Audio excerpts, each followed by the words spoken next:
Bali ngayon gagawa tayo ng portable speaker.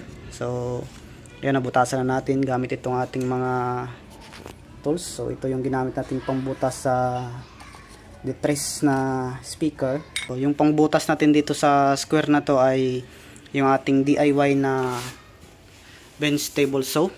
Ito yung nakaraan na pinakita ko sa inyo. So yan, nagamit na natin. So papakita ko yung video kung paano ko to binutasan mga ka-DIY.